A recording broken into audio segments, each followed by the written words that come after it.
Live from downtown Detroit, home of WDIV and Click on Detroit. Local 4 News at 5 starts now. Plenty cold, but no snow until the weekend. We'll look at how much to expect and why those totals are going to climb much higher next week. You can call it a game changer for some Macomb County seniors wanting to get the COVID-19 vaccine. No more computers, no more waiting on hold on the phone. They are going to get a call. But we're going to begin with a case to acquit President Trump. His defense team using just a couple of hours to try to refute 2 days of testimony, though the process far from over. Today, President Trump's team went as far as to call the charge that he encouraged the siege at the Capitol a monstrous lie. And now the trial has entered a question and answer phase, a process set to last up to 4 hours. Alice Barr in Washington tonight as things move forward. Alice.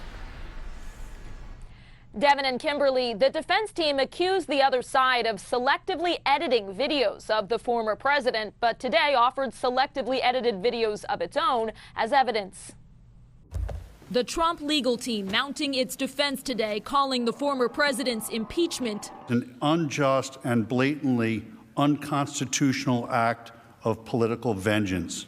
Mr. Trump's lawyers zeroing in on his fiery words directly before the deadly Capitol siege. We fight like hell, and if you don't fight like hell... Arguing he was exercising free speech. To claim that the president in any way wished, desired, or encouraged lawless or violent behavior is a preposterous and monstrous lie. They aired a minutes-long, selectively edited montage of top Democrats using similar rhetoric. We were in high school, I'd take you behind the gym and beat the hell out of them. Fighting, or we kept fighting, and we did, so we're going to keep fighting. We fight back. I'm in this fight. To fight and to fight. It's a word people use, but please stop the hypocrisy. Also highlighting what Democrats said last summer amid fierce protests over racial injustice. There needs to be unrest in the streets for as long as there's unrest in our lives. The Trump team, though, largely ignoring charges the former president's actions before the Capitol attack echoed a long-standing pattern of egging on supporters, then taking no blame. The defense portraying Mr. Trump as a victim of political hatred, even claiming some of the evidence against him was manipulated. They agreed with House managers the assault on the Capitol was planned beforehand, but strongly denied the former president lit the fuse. You can't incite what was already going to happen. Former President Trump's lawyers insisting he did nothing wrong and attempting to put Democrats on trial instead. The trial is scheduled to continue tomorrow with a verdict possible this weekend. In Washington, Alice Barr, Local 4. All right, Alice. Now, after this question and answer phase, which is going on right now, closing arguments are also expected to last 4 hours. The northbound lanes of I-75 at Warren on Detroit's east side were closed for part of the afternoon as state police investigated a road rage incident. We're told state troopers were contacted by Detroit police after a driver arrived at one of their precincts and said someone had shot at them on the freeway. No injuries have been reported, and a possible suspect description has not yet been released. All right, now let's turn to the weather. A cloudy day across Metro Detroit, but Ben is tracking more than that. Yeah, we didn't get much snow last night, but there's more on the way for sure for tomorrow, Ben. It just incrementally steps up as we get through the forecast, Kim and Devin, and there is going to be some snow out there tonight. This is from a very weak disturbance that sort of interacted with moisture off the lake, and there's some snow showers mostly in Oakland County right now, but good chunk of the metro zone seeing that as we speak. Now this should continue for about the next couple hours. This is going to sink a little bit further south and start to dissipate as it does. However, do be aware that these are going to be around at least to the first part of the evening hours. Want to back up and show you exactly what we're expecting though going forward, because once we get out of the stuff tonight, the very impactful system coming next week, and you can see it's going to impact all the way from South Texas to parts of New England, and those are areas that are going to get multiple inches of snow. Dallas, which has already seen a problem with snow, 6 inches plus out of this system. Oklahoma City, you're in for 9 inches.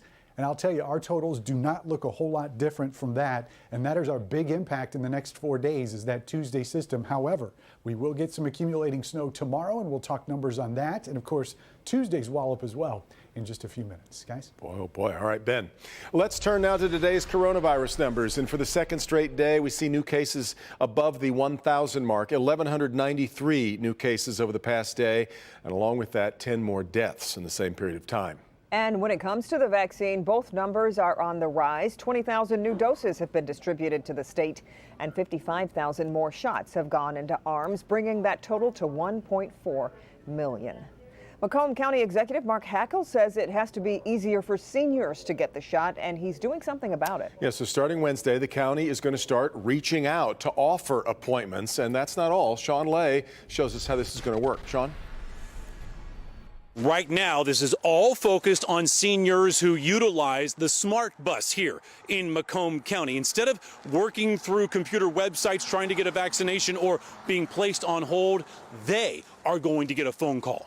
Right now, we're targeting vulnerable seniors that don't have transportation needs. We can't leave them behind. Macomb County Executive Mark Hackel says Macomb County seniors can't wait anymore for the COVID-19 vaccine. The county has now teamed up with Smart. Smart has the buses, and Smart services seniors. And the Smart Bus call center will call the seniors they service and ask if they'd like the vaccine. It starts next Wednesday. Smart will then give seniors a ride to the Richmond-Lennox Township Fire Station to get their shot. How about we reach out to them, and if they want that vaccine, we're going to get them out here to this location. Getting a call, asking a senior if they'd like the vaccine will mean so much to so many. The county will first start with 1,000 vaccines a week. It's a huge deal for them. Okay, now you don't have to use a smartphone, you don't have to log into a website, you don't have to stand in line in the cold. You just got to answer your phone. That's all you need to do. People start to hear about this, and they're anxious, and they're frightened, and they want to get vaccinated, and we want to give it to them. Again, this is for clients, seniors who use the Smart Bus here in Macomb County. You'll get a call. Smart Bus is saying, please answer that phone call, and you'll be asked if you want a vaccine, and you'll be brought here for the shot. In Macomb County, Sean Lake, Local 4. All right, Sean. Now, this afternoon, the CDC released its highly anticipated new guidelines for safely reopening schools for in-person learning. In a telephone briefing, health officials said the CDC is not mandating that schools open, but rather provide a roadmap for how to do so safely. They highlighted 5 key mitigation strategies, stressing 2 are most important. Universal and correct use of masks that should be required for all students, teachers, and staff, and physical distancing of at least 6 feet between people, with cohorting or podding of students to minimize exposure across the school environment. The CDC director placed heavy emphasis on the need for mask wearing and maintaining 6 feet of distance based on the available science. These 2 strategies are incredibly important in areas that have high community spread of COVID-19, which right now is the vast majority of communities in the United States. Other key strategies include washing hands, cleaning facilities, and improving ventilation and contact tracing, isolation, and quarantining. The CDC said getting teachers vaccinated should be a priority, but not a requirement. Our operational strategy specifically includes a component on vaccinations for teachers and school staff as an additional layer of protection that can be added to the recommended 5 key mitigation strategies.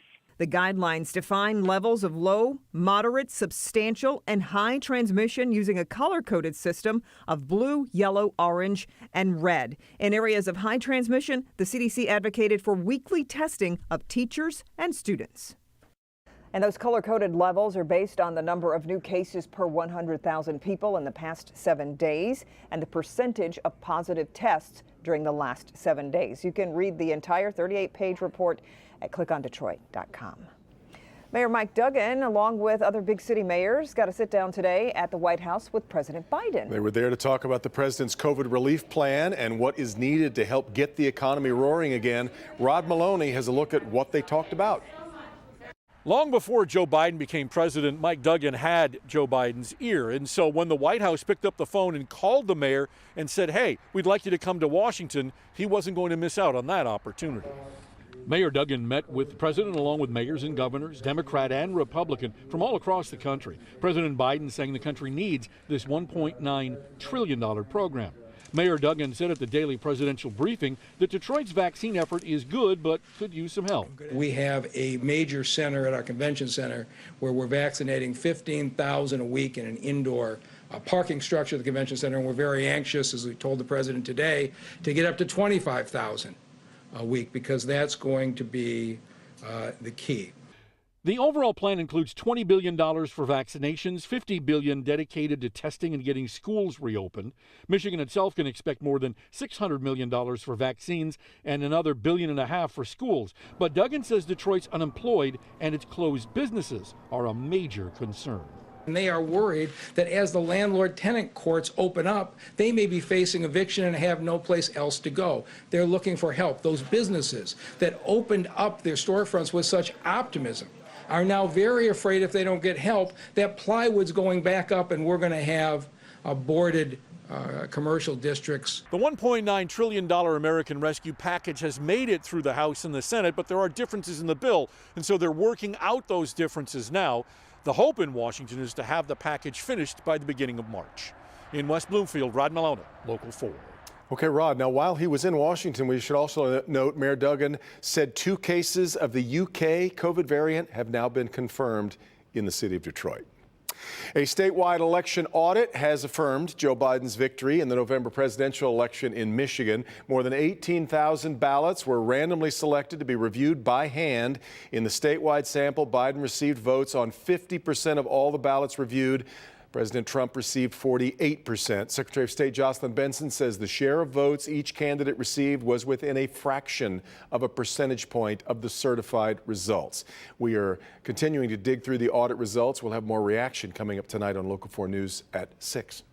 His job put him at the front of the line for the coronavirus vaccine, but he's not happy about that. Why this politician believes it's just not right for him to get the shot while seniors are still left waiting.